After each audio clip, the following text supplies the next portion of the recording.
and welcome to your outlet for outdoors and Western lifestyle news, The Ben Show. I am your host, Rebecca Warner, a.k.a. Beck. Get a hold of us anytime. Call or text 305-900-BEND. That is 305-900-2363. Send us those comments, stories, ideas. You can even drop us an email at bendradioshow@gmail.com. Joining alongside me, as always, is my producer, sound engineer, and co-host, Jeff Tigger Earhart. He's waving. All right, we have lots going on in this episode, so I am going to jump right into the news. Our top headline, Nebraska bighorn sheep. Exciting times in Nebraska this hunting season. Kiersten Black, at only 15 years old, became the first female Nebraska resident in modern history to harvest a bighorn sheep in the state. While hunting with her dad, Kierston took down a giant old ram with a busted up jaw and broomed horns. Quite the accomplishment for this high school sophomore who drew a lottery permit costing only $29 to have this once-in-a-lifetime opportunity. Kierston has been hunting for the last 5 years with her father, having tagged several beautiful whitetail muley bucks over the years. This memory will go down in the books as Kiersten Black was the only name drawn from a total of nearly 3,600 applicants, as Nebraska only draws one tag for bighorn sheep, and the other tag is auctioned off yearly. This year's tag, by the way, that was auctioned off, it sold for $370,000. Oh my gosh, Beck. I was even going to ask, because where we're at, I believe it's 3. Is that right? Yes. I think it's 3. Obviously, Beck and I didn't get drawn. We would have told you all about it. I would have been losing my mind. And we have had this conversation before, back and forth, you and I have, of if we would get drawn, would we keep it or would we sell it? Because I know it would go for a lot of money, but $370,000. $370,000. Okay, y'all, you're just going to have to do that yourselves. I mean, kind of play with that one back and forth. Would you keep it? Would you sell it? I don't know. Tigger, you're going to get a kick out of where she took this ram. Is it at? Where? I bet you I know it. Kierston tagged her trophy ram in the panhandle of Nebraska, right around Don't even say Chadron. You where got Doug is it. at. Yeah, it's the steep terrain of Chadron. You're kidding. One of my best friends, Doug, is out in Chadron. I got to call him now. He didn't even say anything about that. I'm sure he knows. How right awesome, over by, huh? Must have been by Fort Robinson in that area. How awesome. Okay, that's all I can really say. Cool. Are you going to have pictures of this on? I do. Head to thebendshow.com. I have some terrific photos of Kiersten Black and her amazing ram. Okay, I got a question for you. If you had to pick between elk, moose, and bighorn, what would you pick? I would go after a bighorn. You would? Okay. In a heartbeat. Yeah, I would. Yes. I'm sure I wouldn't spend the money. I'd keep it. Well, I don't know. I'll think about that. We'll see if I get drawn. What else we got? This next news story is the kind that one hates to report on, but I gotta share it with you regardless. A 75-year-old hunter from Michigan lost his life when the blind he was deer hunting from started on fire, believed to have been caused by a portable propane heater. When the victim was found by his grandson, who was also hunting nearby, the man was already deceased and had suffered severe burns. It is unclear if the blind was a pop-up, hard-sided, or homemade structure. Again, it's a hard story to report, but also one that we should all take notice as temperatures are cooling. Whether you're hunting from a blind or ice fishing from an ice house, this time of year does entail us using heat sources such as a portable propane type. You know, we say freak accidents, but they're not freak accidents anymore. They're not. Yeah, I hate that you got to bring that up, but I'm glad you do, just to create awareness that you don't think it could happen to you, but it does. It does. That's it does. The Minnesota Department of Natural Resources, they're wanting to remind all outdoorsmen and women the following. Keep a battery-powered carbon monoxide detector inside any closed spaces where fuel is burning, even if there is a ventilation system. Keep exhaust from gas-powered generators and vehicles away from open windows of cabins, RVs, and other dwellings. Crack a window in hunting blinds, ice fishing houses, and other enclosed spaces to promote air circulation.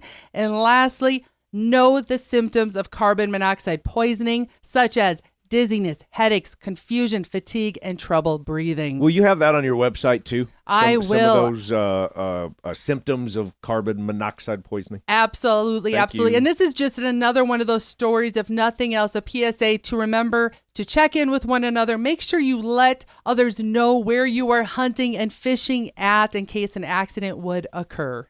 My last and final story, Wisconsin bow hunter kills cougar in self-defense. Last month, the first cougar in Wisconsin to be killed in 115 years was done so by a bow hunter. In Buffalo County, Wisconsin, Ben Krosh had just climbed into his tree stand and spotted an adult cougar stalking him. The line continued to creep closer to his stand, and when within 15 yards, Krosh realized he was in a dangerous situation. Cougars are protected in the state of Wisconsin. However, due to the circumstances, after waving hands and yelling at the cougar, in which the lion stood staring right back with its tail swishing back and forth unfazed, creeping closer, Krosh drew back, releasing an arrow after feeling that was the only option left, hitting the cougar in the shoulder. The cat ran off, and immediately Krosh self-reported the incident to the Wisconsin Department of Natural Resources. Authorities came to the scene, and with Krosh, they were able to track the blood trail to find the lion 120 yards away. It was a 2-year-old male weighing 128 pounds, and they believe was to have come from the Dakotas. An investigation was done by the Wisconsin DNR and was deemed that this was indeed a self-defense scenario, and there will be no charges as Krosh did the right thing in informing authorities immediately. The investigation showed that the mountain lion came within 13 yards of Krosh, where he was strapped into his tree stand. He did the right thing. Yes. Reporting that. I told you about that story when we had when I had that mountain lion that was behind my place that I rented, that was by my folks for a number of years, and it was speculation that there was a mountain lion, a cougar that was running around there, and you know how everybody talks, right? Yes. Especially when you're out in the country, and oh my gosh, this thing. And remember when I told you I was going for a walkabout, and I was around the back of the house. I don't know what I was doing, and I saw these paw prints, and I said, "Are you kidding me?" So sure enough, right behind the house there was a mountain lion. I never saw him, but saw the prints. Well, this is just another example of why we say you have to stay aware of your surroundings when you're out in the outdoors. That's a big kitty. That's all for the news for now. When we come back after this short break, we're going to be talking about taxidermy and gift giving. Stay where you are. The Ben Show will be back right after this.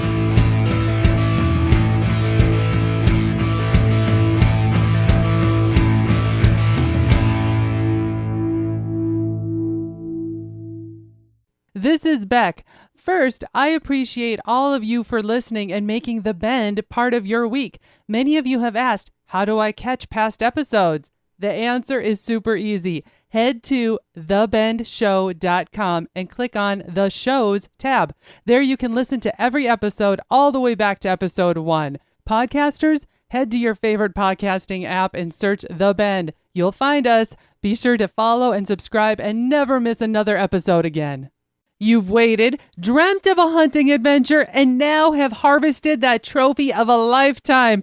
Keep the memory alive with a custom-designed mount, preserved as a work of art. Check out our approved taxidermist depending on your location. The award-winning Schneider Taxidermy is located in Helena, Montana. When hunting the Dakotas, JB's Wildlife Designs in Mandan, North Dakota. Then Chadron Creek Taxidermy in Nebraska. And for the Central USA, Little Rack Taxidermy in Macomb, Illinois. Reach out to The Ben Show and let us help you find the right taxidermist. The holidays are around the corner, and finding that thoughtful gift is always the goal. We have the perfect idea for you. Meet author Rochelle Barrett, The Prairie Crocus. I welcome you to my world, a collection of poems, love notes, and essays about ranch life, motherhood, and life lessons from the prairie in my new book, Anthology, in 2024 Ranch Life Calendar. Order both today at prairie-crocus.com. Beautiful photos with words that speak to the heart and soul. Prairie-crocus.com, turning thoughts into writings from the heart. A perfect gift in time for the holidays.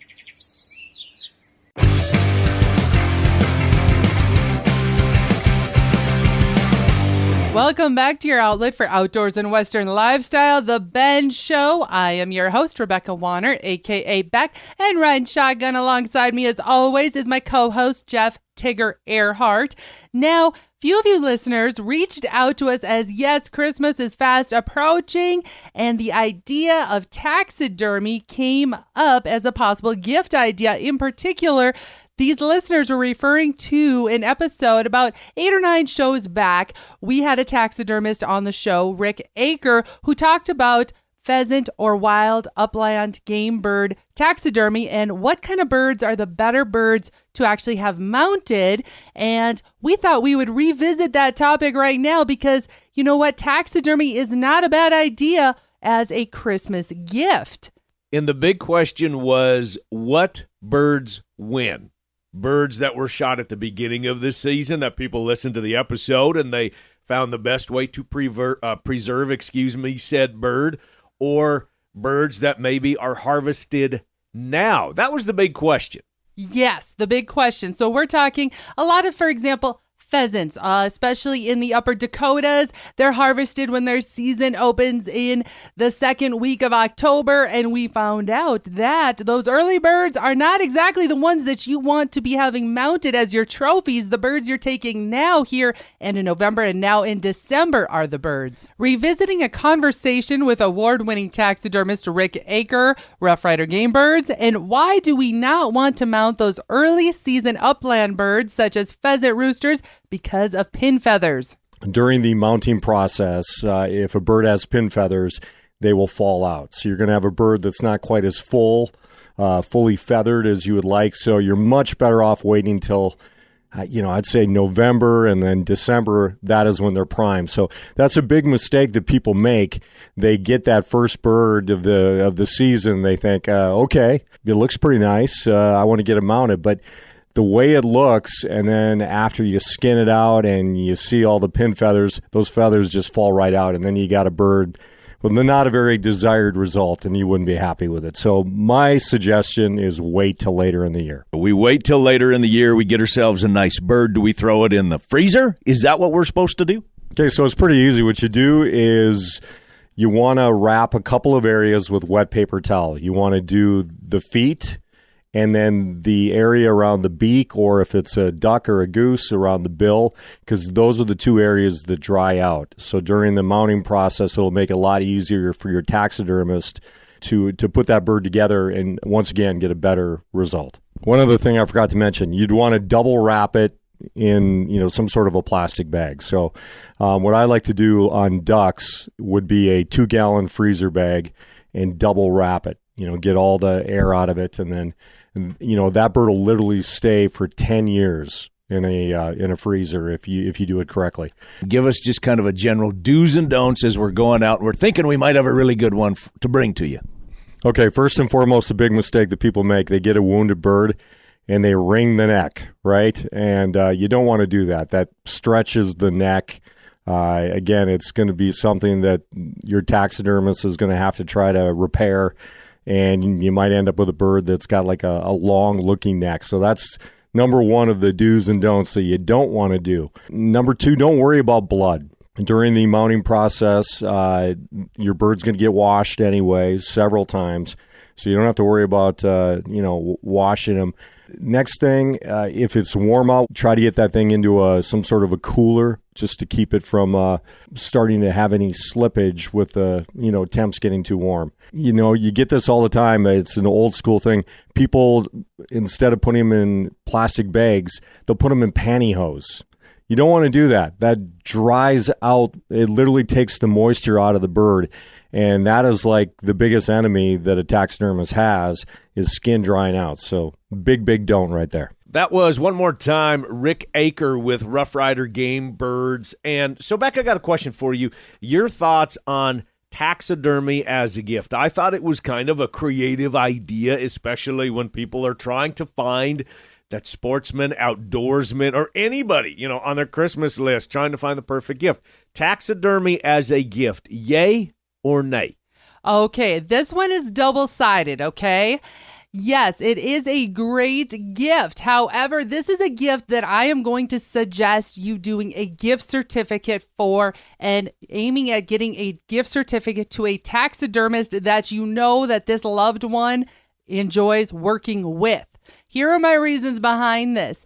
You worked really hard, or that person that took down that trophy worked really hard and is very proud of that animal they harvested. So when you think about taxidermy, there's a lot of thought that goes into how to display and keep that memory, that trophy alive in sense as a work of art. And there's a lot of personality, I guess, that I've found. And I know nothing about taxidermy other than I like, the trophies on the wall. But I have found that there's a lot of personality that will go into said display, if you will, of the person that harvested said game. Would you agree with that? Yes, absolutely. Some folks, for example, if it is an upland game bird like a pheasant, they may want it mounted so that it is spread out with the wings expanded, or they may be tight on room, and so they'd rather have the pheasant perched, for example, on a stick or a piece of driftwood. Same with if you're thinking about a big game mount, like a deer or something like that. There's a lot of thought that goes into it because not everybody has the room and the space in their home to hold such a mount. And then you got to think about the roof, the ceiling, not the roof, the ceiling of where you're going to possibly display, like a deer, for example. Yes. Is there room to display? Is there room for a wall mount, or does this individual, would they much more prefer a pedestal mount because they don't have a high ceiling to mount it? We have both. Yes, we do. We have both. And those are both Becks, by the way. They are absolutely beautiful. The whitetail and the muley. They're both yours. Should have won awards with them, but hey, I did win a rifle with one of them. That's right, in a big buck contest. Okay, so I have another question for you.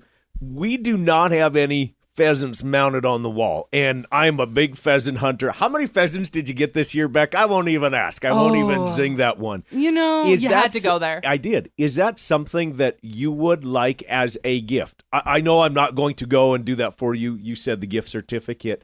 Would that be something you personally, I'm just asking, I'm putting you on the spot. I'm trying to get gift ideas. Would you actually like that this bird that you harvested, you have it preserved? Okay, for me, I am very, very sentimental. So if I was to mount a pheasant, I would want to be one that for sure had a tail feather that was unbelievably long, right? Exceptionally unique, but that paired with who was along with on that hunt when I harvested that bird. As you've noticed, like one of my whitetails that I have mounted, I have a picture of my brother and I because he guided with me and helped me refine that one. So there you have it. There's a little bit more to it than just harvesting that trophy. It's keeping that memory alive that you're going to look at each and every day. Okay, so we're kind of going down another road here with this, but I need to ask your opinions. I have been wanting a shoulder mount of a longhorn my whole life.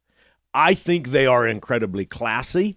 I think it's incredibly classy at a lot of these big cattle outfits and cattle ranches when they have a shoulder mount of particular bulls that have been in their herd for a number of years. They have maybe been breed changers. I think that is really cool and it's really classy. Other people say, no, why do you want the bull, the memory of that bull? Well, maybe he did great things for the ranch. So your thoughts on, and I'm putting you on the spot because we are on the air in front of hundreds of thousands of people, a shoulder mount of a longhorn, cool? Yes, please. Of course I would say that's cool. I've got 2 longhorns on the wall already that are the European mounts. So if we would go as far to make a shoulder mount out of a longhorn or maybe a Watusi, you would be all in. I would be all in. The last little tidbit, though, I do want to bring up about gifting when it comes to taxidermy. This is a great idea if you're going to do the gift certificate to maybe get a couple of people on board to go in on it with you because taxidermy work is expensive. Yes, I'm not going to lie. It's very expensive. And so that's why I say this is a great gift to give as a group. Everyone gets together and gets dad this gift certificate to have his trophy, long sought after elk put on the wall. And the nice thing about maybe going together as a group is you get in line and you get your ticket, right? Because those those individuals that do this taxidermy work, they're not only artists, but they are professionals. And we have a lot of very, very close friends of ours that are taxidermists. Heather Crowey, that's on the show periodically, she does some great taxidermy work. A Little Rack Taxidermy, put a plug for. But it kind of gets you that spot, right? Gets you in line. That is another important factor to keep in mind. Typically, taxidermy, you take it in, expect a minimum of a year out, especially if they are someone that's very well known. The better, you know what I'm saying? You know how it is. The more sought after they are, the longer the wait. But at times, I've had to wait close to almost 2 years to get a mount back. Here's what I'd like to do with those people that maybe you're not doing it for a gift, or maybe it's just for yourself, to preserve that memory. When you get those trophies back, would you please take some pictures, send them to us? We will push them out over social media and give us a little bit of the backstory. Share with us. In fact, we'd love to get you on the show because almost every person, as you said, there is a memory. There's a reason why that one is going to be mounted on the wall or on a pedestal or something like that. And those stories, they're fun to share for everybody. So reach out to us. Beck, what's the email? I can never remember it, or the phone number. Give it to us. Email us at bendradioshow@gmail.com. Please do so. And yes, share that story so we can spotlight it right here on The Ben Show. We're going to take a quick break. When we come back, we've got some other gift ideas for you. Stay where you are.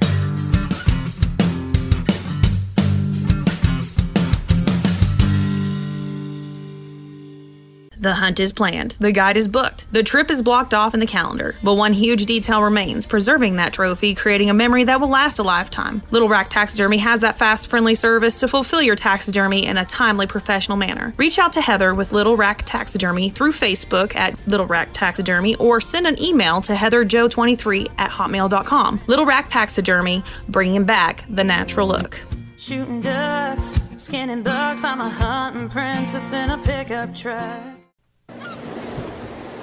Are the Florida Keys calling your name? Have you dreamed of catching exotic mahi-mahi, red snapper, sailfish, grouper?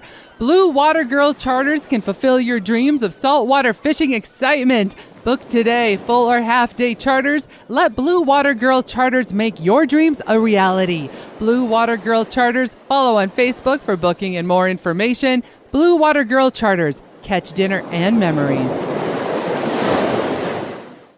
In the field, on the farm, or in the saddle, we're right there with you in your pocket, on your phone, and everywhere you go. RFD TV Now. Current ag reports, geo-targeted weather, live streaming 24/7, and our full collection of shows you love at the tip of your finger. At less than $10 a month, it's the cheapest tool on the farm. Download the app today and start watching RFD TV Now.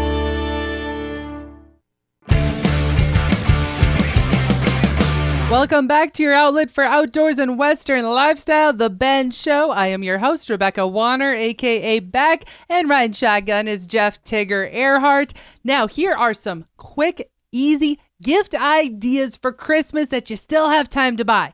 My first and foremost favorite one, if you don't have one of these, I don't care if you're a gal or a guy, you will appreciate having it, especially if you own an ATV, a UTV, a lawnmower, anything that you got to fill gas with. Sure can. SureCanUSA.com. Yes. Oh my gosh, they've taken the ergonomics out of the fight of filling up those vehicles. Those with, those utility gas cans are just not user friendly. Let's be honest. We have one for gas. Mm-hmm. We have one for diesel, and they're colored appropriately. And then we have one that we take with us camping that we use just for water to wash hands and stuff like that. Exactly. SureCanUSA.com. And they are not a sponsor, just so you know. We have tried and tested these out ourselves. Tigger and Beck approved. And that is all, folks, for this week. The show is a wrap. Just like my presents should be. Oh, my. I found it kind of funny that already under our Christmas tree, there are presents to Tigger from Santa. What? I didn't see those. Really? I seen a few other that were to me, but not from Santa. Here, you Yeah. finish, I'm going to shake. All right. Well, thank you over there to my producer, sound engineer, co-host, and gift wrapper, Jeff Tigger Earhart. Also, thank you again to Rick Aker from Rough Rider Game Birds on his insight of how to go about taxidermy work on those upland game birds. And remember, folks, to keep sending in your questions, or if you have something spot-worthy for us to share, especially those photos of the trophies you've taken this last year. If you got a recipe we need to test out in our very own cabin kitchen, or your area's field reports. The number, again, you can text or call anytime, 305-900-2363. Again, 305-900-2363. Or you can always email bendradioshow@gmail.com. We love hearing from all of you. If you missed part of this episode or you want to hear past shows, you can find them all on the website, thebendshow.com, and be sure to subscribe on your favorite podcasting app as well as to the Ben Show YouTube channel. Looking to change things up at your next event, conference, or awards banquet? Have us, Tigger and Beck, entertain your crowd. We look forward to seeing you out on the road, and we are booking our 2024 dates as we speak. From MCs to event headliners, public speakers, or even if you want us to change up your rodeo, we are PRCA rodeo announcers and music directors. Let us help you out and make your event more memorable. Thank you to our partners, Ditelli Outdoors, The Prairie Crocus, Medora Boot and Western Wear, Blue Water Girl Charters, Buckstorm, Little Rack Taxidermy, Mickey's Mustard, ToxicCalls.com, Wabalo Creek Outfitters, Atlas Tracks, RFD TV, and Wrangler. Finally, a big thanks to all of you listeners out there that came along once again. And whether you're coming or going today, stay with us as we ranch it up. And remember to keep up with me, Beck, all week long by following The Bend on Facebook and on Instagram at The Bend Show. This is Rebecca Warner. Catch Beck if you can next week. You never know what will be coming around the corner on The Bend.